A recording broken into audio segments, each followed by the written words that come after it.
जय हिंद, वंदे मातरम। स्वागत है आप सभी का एक और नई वीडियो में। आज हम आपके लिए लेकर आए हैं लोकसभा 2024 चुनाव का सी वोटर का सबसे ताज़ा सर्वे ओपिनियन पोल। जी हाँ, इस वीडियो में जानेंगे लोकसभा 2024 चुनाव में आखिर इस बार किसकी बनने वाली है सरकार। क्या इस बार फिर से रिपीट करेगी भाजपा सरकार या फिर बनेगी इस बार कांग्रेस सरकार। इस वीडियो के माध्यम से जानेंगे।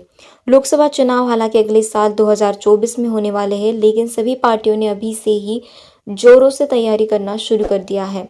तो चलिए जान लेते हैं सर्वे के मुताबिक क्या है जनता की राय। जनता किसकी अगली सरकार बनाना चाहती है, किसे देखना चाहते हैं अगला पीएम, इस वीडियो के माध्यम से जानेंगे। आपको क्या लगता है अगली सरकार किसकी बनेगी, आप किसे देखना चाहते हैं अगला प्रधानमंत्री, कमेंट करके अपनी राय हमें जरूर दे। तो चलिए देखते हैं। उस सर्वे के मुताबिक लोकसभा में कुल 543 सीटें हैं, जिसमें केंद्र में किसी भी पार्टी को सरकार बनाने के लिए 272 सीटों की जरूरत होती है। जो भी पार्टी 272 सीटें जीतेगी, उससे ज्यादा जीतेगी, उसी की सरकार बनेगी। तो चलिए सर्वे के मुताबिक जान लेते हैं कौन सी पार्टी 272 सीटों के बहुमत के आंकड़े तक पहुंच पाती है। जान लेते हैं देश के एक एक राज्य से। सबसे पहले बात कर ले उत्तर प्रदेश राज्य की। उत्तर प्रदेश राज्य में सबसे ज्यादा लोकसभा की सीटें हैं, 80 सीटें हैं उत्तर प्रदेश में। यहाँ पर भाजपा गठबंधन एनडीए के खाते में 49 सीटें जाती हुई दिख रही है, जबकि कांग्रेस गठबंधन इंडिया उत्तर प्रदेश 31 सीटें लेती हुई नजर आ रही है। अदर पार्टियों का खाता यहाँ पर खुलता हुआ नहीं दिख रहा है। वहीं इसी के साथ देश का अगला राज्य आता है महाराष्ट्र। महाराष्ट्र में कुल 48 लोकसभा सीटें हैं। यहाँ से भाजपा गठबंधन एनडीए के खाते में 35 सीटें, जबकि कांग्रेस गठबंधन इंडिया के खाते में 10 सीटें जाती हुई दिख रही है।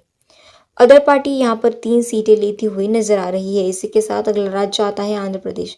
आंध्र प्रदेश में कुल 25 लोकसभा सीटें हैं। यहाँ से भाजपा गठबंधन यहाँ पर भी बढ़त बनाती हुई नजर आ रही है।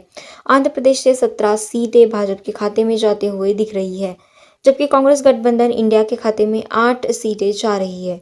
अदर पार्टियों का खाता खुलता हुआ यहाँ पर नहीं दिख रहा है। इसके साथ देश का अगला राज्य आता है पश्चिम बंगाल। पश्चिम बंगाल की कुल 42 लोकसभा सीटें हैं। यहाँ से भाजपा गठबंधन को तगड़ा झटका लगता हुआ दिखाई दे रहा है। पश्चिम बंगाल के अंदर कांग्रेस गठबंधन इंडिया 38 सीटों पर जीत दर्ज करती हुई नजर आ रही है।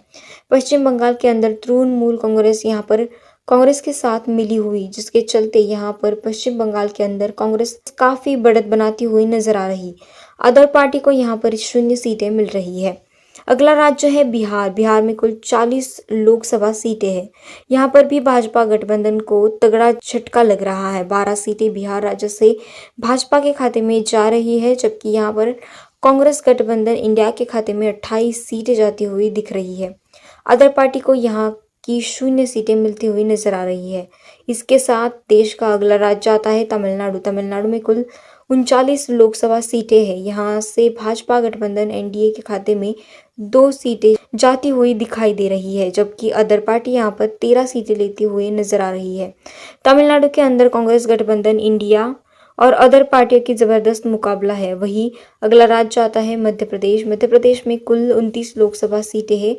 यहाँ से भाजपा गठबंधन एनडीए के खाते में 13 सीट, जबकि कांग्रेस गठबंधन इंडिया में मध्य प्रदेश से 13 सीटें लेते हुए नजर आ रही है। बात करें अदर पार्टी, यहाँ पर 3 सीटें लेती हुई नजर आ रही है। अभी तक आप 543 सीटों में से एनडीए के खाते में 132 सीटें जा रही है, जबकि कांग्रेस गठबंधन इंडिया के खाते में 152 सीटें जाती हुई दिख रही है। वहीं अदर पार्टियां अभी तक 19 सीटें लेती हुई नजर आ रही है। कर्नाटक में कुल 28 लोकसभा सीटें हैं। यहाँ से भाजपा गठबंधन एनडीए के खाते में 16 सीट, जबकि कांग्रेस गठबंधन इंडिया के खाते में 12 सीटें कर्नाटक राज्य से जाती हुई दिखाई दे रही है। यहाँ पर कांग्रेस गठबंधन को तगड़ा झटका लग रहा है। अदर पार्टी का यहाँ की 0 सीटें मिल रही है। अगला राज्य है गुजरात। गुजरात में कुल 26 लोकसभा सीटें हैं। यहाँ से भाजपा इंडिया के खाते में 4 सीटें गुजरात राज्य से जाती हुई दिखाई दे रही है। अदर पार्टियों को यहाँ की 0 सीटें मिलती हुई दिख रही है। इसी के साथ देश का अगला राज्य आता है राजस्थान। राजस्थान में कुल 25 लोकसभा सीटें हैं। यहाँ से भाजपा गठबंधन एनडीए के खाते में 17 सीट, जबकि कांग्रेस गठबंधन इंडिया के खाते में 8 सीटें जाती हुई दिखाई दे रही है। अदर पार्टियों का खाता यहाँ पर भी खुलता हुआ नजर नहीं आ रहा है। इसी के साथ देश का अगला राज्य है उड़ीसा। उड़ीसा में कुल 21 लोकसभा की सीटें, यहाँ से भाजपा गठबंधन एनडीए के खाते में 2 सीटें जा रही है। उड़ीसा के अंदर भाजपा के कुछ खास पकड़ नहीं है, जिसके चलते यहाँ पर सिर्फ 2 सीटें भाजपा के खाते में जा रही है, जबकि कांग्रेस गठबंधन इंडिया यहाँ पर 4 सीटें लेते हुए नजर आ रही है। अदर पार्टियां, क्षेत्रीय पार्टियां जिनकी उड़ीसा के अंदर सरकार है, यहाँ पर क्षेत्रीय पार्टियां 15 सीटों पर जीत दर्ज करती हुई नजर आ रही है। तो वही इसी के साथ अगला राज्य है केरल। केरल में कुल 20 लोकसभा सीटें हैं। यहाँ पे भाजपा गठबंधन एनडीए के खाते में 8 सीट, जबकि कांग्रेस गठबंधन एनडीए के खाते में केरल राज्य से 7 सीटें जा रही है। अदर पार्टी की बात करें तो अदर पार्टी यहाँ पर 5 सीटें लेते हुए दिखाई दे रही है। तो आपको बता दें, लोकसभा की पूरी 543 सीटों का ओपिनियन पोल निकल कर आ चुका है, जिसमें से भाजपा के खाते में 257 सीटें जाती हुई दिख रही है। कांग्रेस गठबंधन इंडिया के खाते में 238 सीटें जाती हुई दिख रही है। अदर पार्टियों की बात करें तो अदर पार्टी 48 सीटें लेती हुई नजर आ रही है। तो इस सर्वे के मुताबिक कोई पार्टी बहुमत के आंकड़े तक नहीं पहुंच पाई है। 272 सीटों का यहाँ पर इस सर्वे के मुताबिक भाजपा बढ़त बनाती हुई दिख रही है। कांग्रेस यहाँ पर पीछे चलती हुई दिख रही है। तो आपको क्या लगता है, इस बार केंद्र में किसकी सरकार बनेगी? इस बार 2024 जबरदस्त टक्कर होने वाली है भाजपा गठबंधन एनडीए और कांग्रेस गठबंधन इंडिया की।